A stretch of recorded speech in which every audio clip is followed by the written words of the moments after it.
Step by step how I do it. There's no real magic to it or trick, but I'll show you. So what I have here is this was frozen solid goose in the freezer. I let it thaw. This was warm water just to get it going. These geese were killed in the beginning of the season. Look, November 21st, that might have been opening day this year. Yeah, this was Monday morning. So obviously the day I killed it, I breasted them out. You can see, then I give them a little cleaning, then I heat sealed them and put them in the freezer till I was ready to use them. Now being that Christmas is coming and we're in the second segment of the goose season, I'll probably make all this and just take it to the goose pit. But with goose jerky, for me, it's like preparation is the key. I got my giant bowl here. You know, the key to making it taste good, to get rid of that gaminess, is preparation. What I'll do is I clean them real good before I freeze them, but I clean them again. And then I'll show you what I do. Actually, you can see all the blood that just poured out of that one.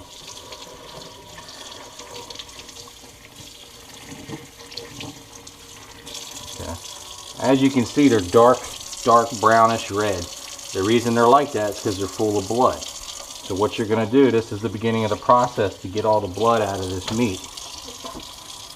So it doesn't have that strong gaminess flavor that you may have run into before.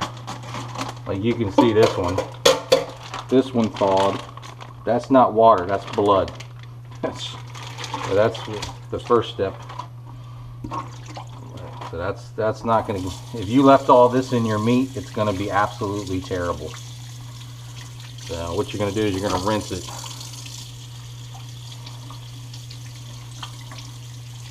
I actually did some, I don't have any to show you where I might want to trim them. I actually trim, like some of this stuff you can trim off, but I'll show you later in the video.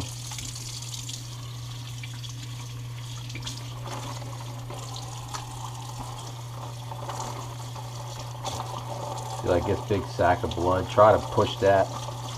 Actually, it'll come off, it's coming off. You want to get all that off your meat. And that'll rub.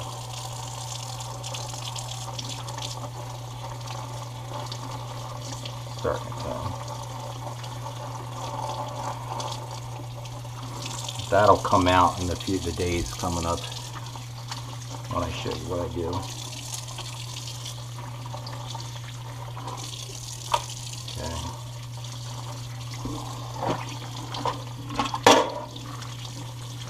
Okay, so they're fairly clean.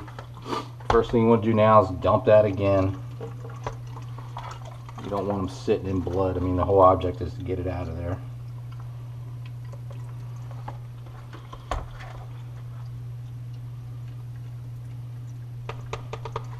I know it seems redundant, but just spend a minute with your meat here. See, it's still pulling. Just keep letting it drain.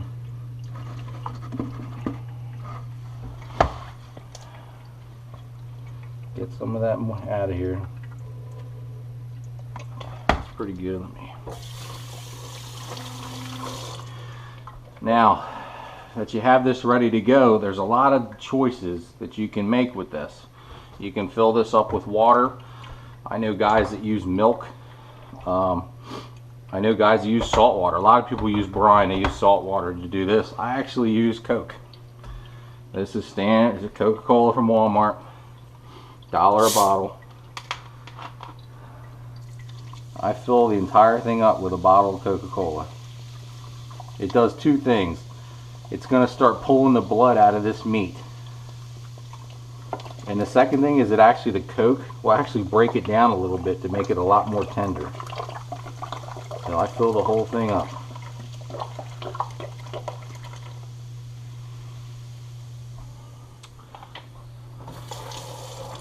So we're on day one. For 3 days, I'm going to change this out and dump it over and over until this meat goes from black. You can see how dark it is. It'll be a light pink. So hopefully in the next video I'll show you. You'll see how much it's changed after 3 days. So basically what I'm going to do, I'm not going to video it every morning. Maybe I'll do one. Go ahead and put a lid on it.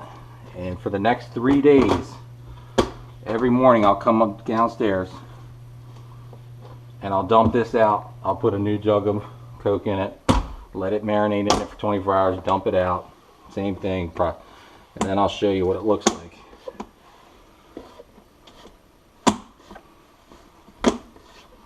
Okay, she's sealed.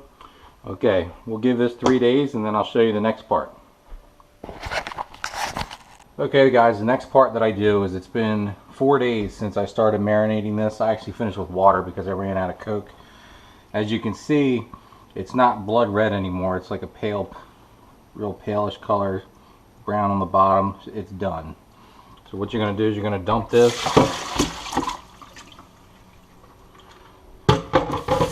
You can give it one final rinse if you want. Throw a little bit of blood in there.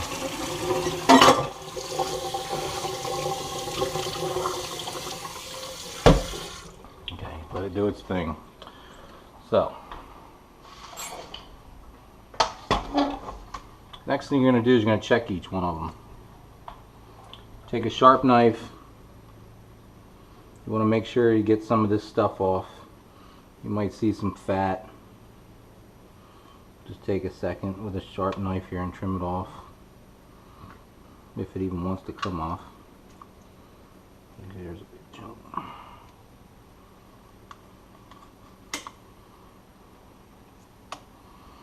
I'm not going to show you every one of these. You'll get the idea. Basically, if you see something that looks gross or something you don't like, just cut it off. It's no big deal. Like, he's good. He's clean. Check like this one. See these big lines of fat? You can cut all that out if you want.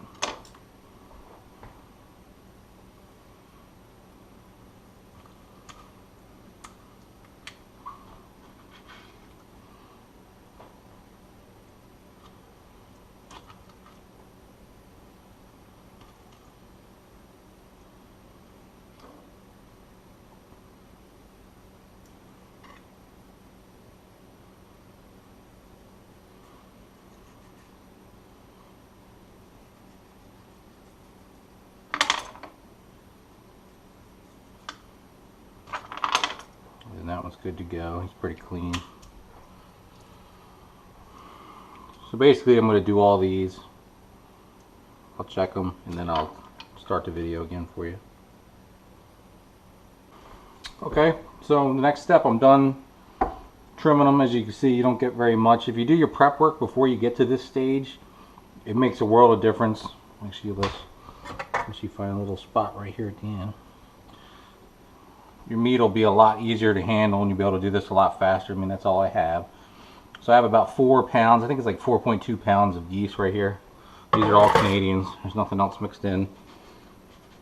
Then the next step is I actually use a commercial slicer to slice my beef jerky. You don't have to. You can do this by hand. I'll do another video where I cut it all by hand, but for this one, since I have the slicer here, I'm just going to use it.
Okay, and after, you can see after slicing, you're left with pretty good.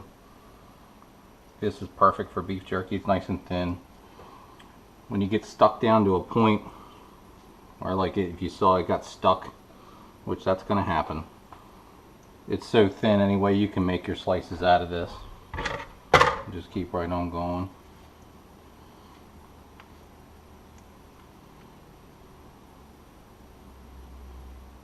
We'll make a couple feet of wire.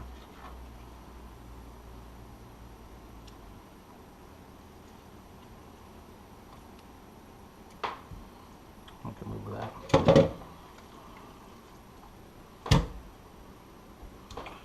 Okay, I'm going to do all these, and I'll come back and I'll show you the final product, and we'll keep going. Okay, well, I guess we're going to do both on this video since my slicer decided to stop working right. I'll hand slice the rest of these. What I do is I take one breast, I already made the initial cut. I cut right down the middle to split them in half. Then I take it long ways, I cut it in half again so that each one's about 4 inches the size of my finger.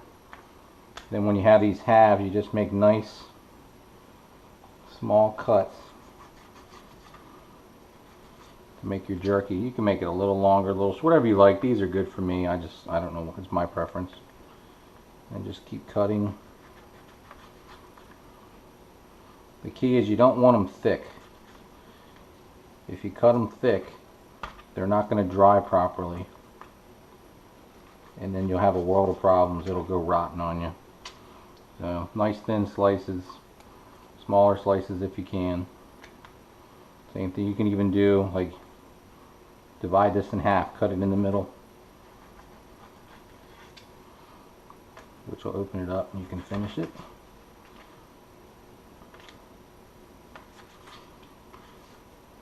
And then you take this half and you split this one in the middle. Now you have 2 pieces. Then you can do the same thing with this one.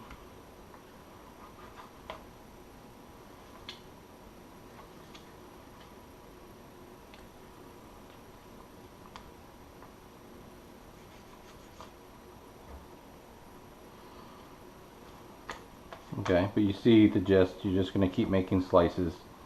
I'm going to do this whole thing and then I'll come back to you and I'll show you the next step.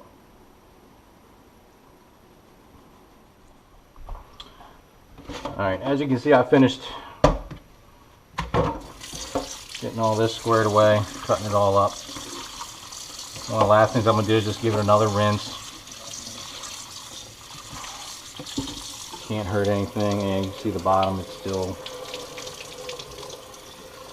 never hurt to get it out. Just more little blood dripping. You're never going to get all of it, but it's always nice to get a lot of it.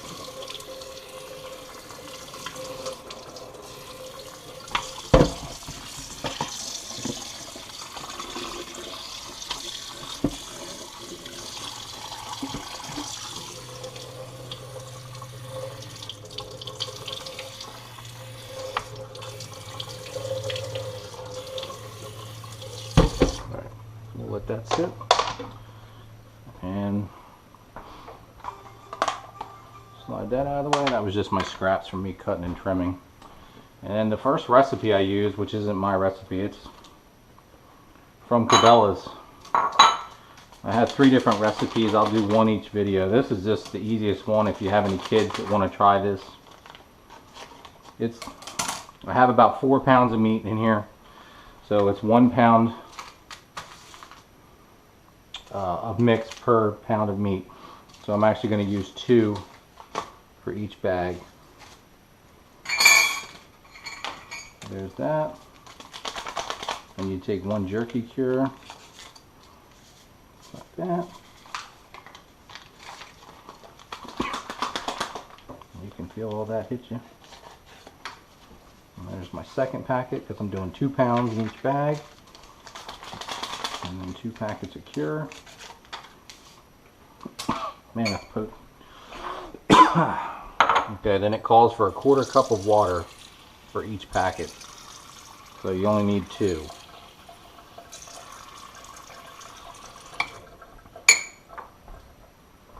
And you're gonna do this almost like you're beating an egg, making a scrambled egg.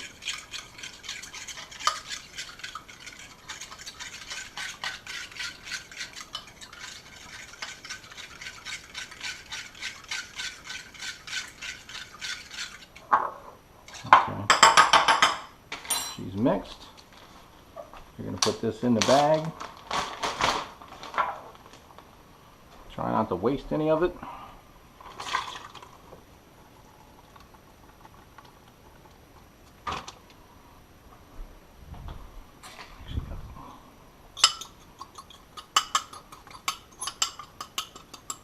At this point, I just take a little bit of water.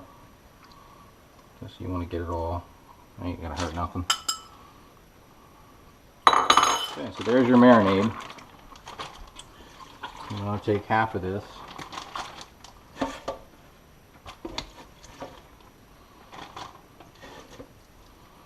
Use about that.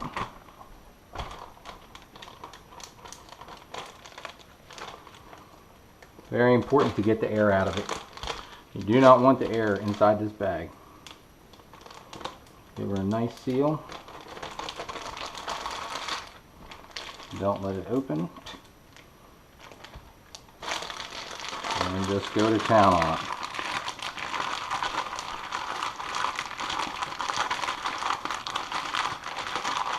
Now they say the minimum you can do on this is 8 hours. I can tell you right now, 8 hours is not the answer. I go a minimum of 24 hours up to 48 hours, even up to 3 days. I'll go 36 hours. You want to let this stuff just marinate. You know, it's not going to go rotten on you. It's not going to go bad. There's one bag of jerky. And then the same thing again.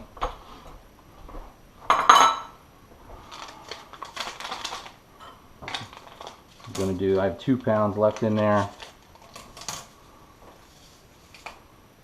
So you're going to put 2 pounds of jerky cure.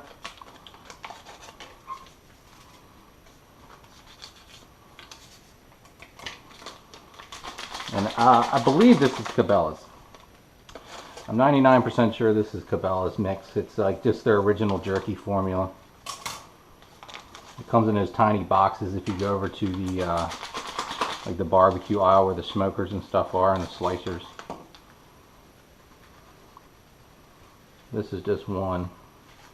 Hopefully if the geese ever show up, because they are not here. We're coming up on January, but that's a whole nother discussion. I'll shoot some more and I'll make another, the other 2 recipes, one of which is mine. Same thing, quarter cup of water, quarter cup of water. Pretend it's an egg. Don't use a spoon, use a fork. Or you can mix it. You don't want to be using a spoon for this.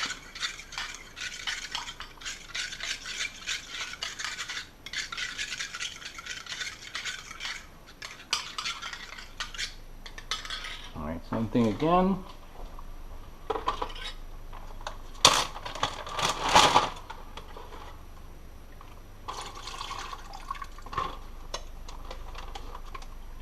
See, it still didn't mix. It's okay if it doesn't mix all the way through. You're going to miss it. That's why I always take a splash of water and top this off. Then I'm going to put my other 2 pounds in.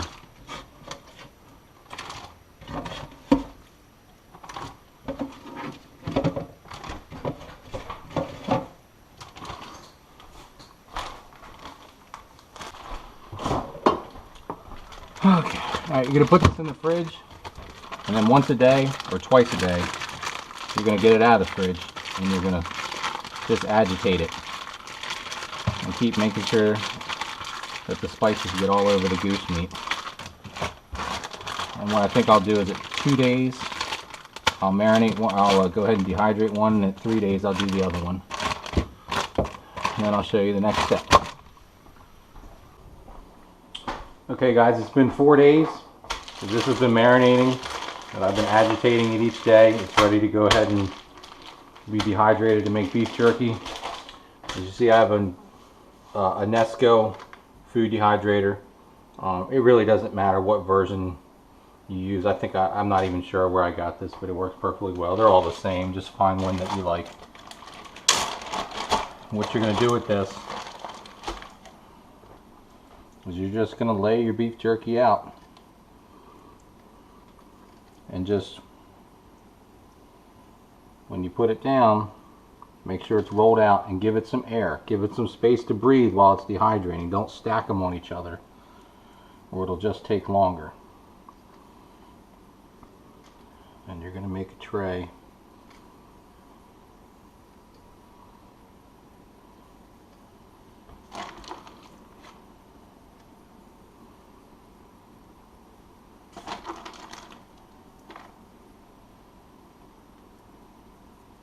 You try to get as much as you can on each one, but at the same time you want to give them about a 1/4 inch to breathe so that they dry and they don't stay wet on you.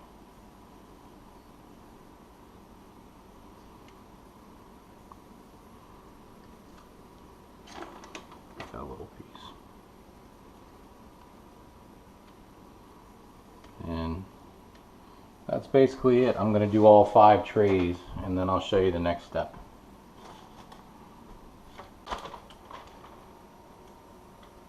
Okay guys, as you can see, I can finish. The meat actually did really well. As you can look at the bag, the marinade is gone. So that means all of it went into the meat, which is really good. Then you're just going to stack your dehydrator. Make sure it's not sitting slanted on one. Make sure it's on nice and sound. You're going to put your lid on. Mine goes up to 160. That's what I'm going to do. I'm going to do 160 for about 6 hours. And then you just plug it in and you walk away. So it'll be 6 hours from now. I'll show you the video and we'll see what it looks like in the end. Okay guys, it's been 6 hours since I turned the machine on. We're going to go ahead and turn it off and see the finished product. I went a little bit longer because some of the pieces were just a little bit thicker than what I would like. As you can see, they're good to go. So there's, oh yeah, look good, man. Get just enough bend in them. That's what you want to look. You want to see if they have a bend but they don't snap or break is what you're looking for. So these are good. So the only thing I like to do is just get them off the tray. They're a little warm, so you want to let them cool down just a little bit.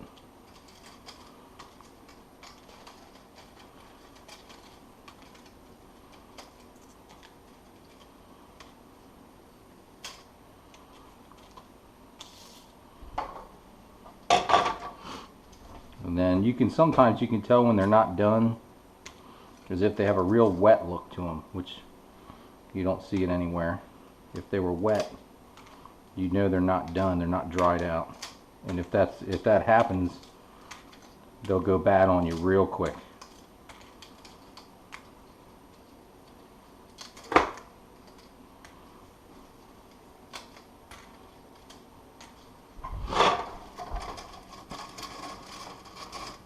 That was a good tray right there.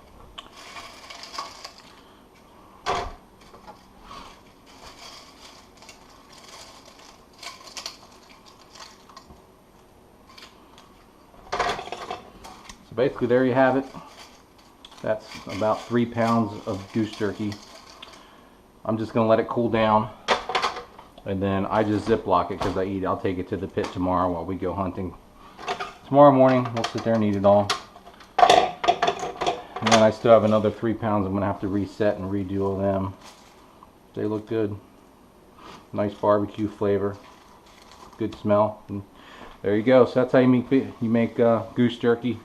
I'll do another video if we shoot some more geese and show you a different method of doing it.